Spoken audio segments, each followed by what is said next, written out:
اعوذ باللہ من الشیطان الرجیم یا ایہا الناس، اے لوگو، قد تحقیق جاءکم آ چکی کم تمہارے پاس برہان ایک دلیل۔ کہاں سے آئی ہے دلیل؟ میں ربکم، من سے ربی، رب کی طرف سے، کم تمہارے رب کی طرف سے آئی ہے۔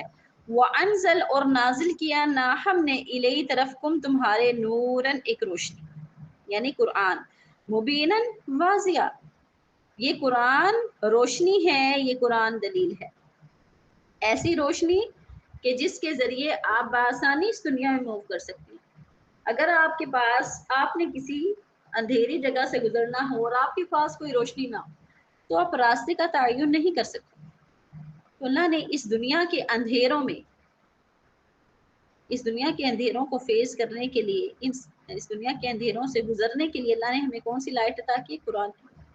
اس قرآن کی روشنی کے ساتھ چلنا آسان ہے، راستہ آسانی سے مل جائے گا۔ فاما تو رہی اللہ زینا، وہ جو آمن ایمان لائے، باللہ، اللہ پر، واعتصموا، اور انہوں نے مضبوطی سے تھام لیا، بہی، اسے، بہی کی ضمیر جا رہی ہے نور مبینہ اور برہان کی طرف، یعنی قرآن کی طرف، کہ یہ جو قرآن ہے اس کو مضبوطی سے تھام لو۔ کون تھامے گا؟ جو اللہ کو مانتا ہے، اللہ کی مانتا ہے۔ اور قرآن کو مضبوطی سے تھامنے کا مطلب یہ نہیں ہے کہ آپ اس کو ہاتھوں میں مضبوطی سے پکڑ لیں اور آپ کہیں کہ میرا اس سے بہت گہرا تعلق ہے، میں نے اس کو مضبوطی سے پکڑ لیا، سینے سے لگا لیا، بس کافی ہے۔ مضبوطی سے تھامنے کا مطلب اس کو پڑھو، سمجھو، اس پر عمل کی کوشش کرو، اس کو اپنی زندگی میں لاؤ، کیونکہ یہ روشنی ہے۔ اس روشنی سے کفر کے، شرک کے، نافرمانیوں کے، گندگیوں کے اندھیرے ختم ہو جائیں گے۔ فَسَيُدْخِلُهُمْ، فا تو، سا ان قریب، یدخلو وہ داخل کرے گا، ہم انہیں، فی رحمت، رحمت میں۔ تو اللہ کی رحمت کس کے لیے ہے؟ رحمتیں تو ہم سب مانگتے ہیں، اگر ہمیں اللہ کی رحمت چاہیے تو اس کے لیے کچھ کرنا ہوگا۔ دنیا میں ابھی اگر ہم نے کوئی چیز حاصل کرنی ہے، کسی چیز تک پہنچنا ہے، تو اس کے لیے ہمیں ایفرٹ کرنی پڑے گی۔ ہمیں بھوک لگی ہے، ہمیں کھانا چاہیے، تو اس کے لیے پہلے ہمیں محنت کرنی پڑے گی۔ آپ سبزی لائیں گے، اس کو آپ کٹنگ کریں گے، پھر اس کو پکائیں گے تو کھائیں گے، تو ہر کام کے لیے محنت ہے۔ اگر ہمیں سکون چاہیے، ہمیں رحمت چاہیے، تو اس کے لیے ایمان لا کر اللہ کی بتائے ہوئے طریقے پہ چلنا ہے، یعنی قرآن کو تھامنا ہے، اور پھر اللہ تعالیٰ کی رحمتیں آئیں گی۔ اور یہاں پہ جس رحمت کی بات ہے، یہ تو اللہ کی انتہائی رحمت یعنی جنت ہے۔ آخر کار وہ جنت میں داخل ہو جائیں گے، اس کی رحمت میں داخل ہو جائیں گے، منہ اپنی طرف سے، وفضل، اور فضل میں۔ اور اللہ کی رحمت میں داخل ہونا اعمال کے بدلے نہیں ہوگا، کیونکہ ہمارے اعمال، ہم سب فردن اپنے اعمال جانتے ہیں۔ کوئی اچھا عمل ہم کر بھی لیں، کہیں ہماری نیت خراب ہو جاتی ہے، کہیں عمل میں کوئی کمی آ جاتی ہے، کہیں ریاکاری ہو جاتی ہے، تو جو اعمال ہم کریں گے ان اعمال کے بدلے جنت نہیں ملے گی، بلکہ اللہ کی رحمت ہوگی، اللہ کا فضل ہوگا کہ وہ ہم پر رحمت فرما کر ہمیں اس جنت کے مستحق بنا دے گا۔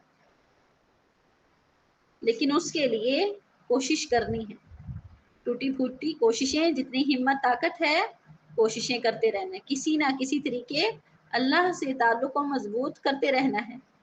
وَيَهْدِيهِمْ، اور وہ رہنمائی کرے گا ان کی، فَسَيُدْخِلُهُمْ فِي رَحْمَةٍ مِّنْهُ وَفَضْلٍ، یہ تو جنت کی بات ہوگی۔ دنیا میں کیا ملے گا؟ وَيَهْدِيهِمْ، خدا سے ہے، وہ رہنمائی کرے گا ان کی۔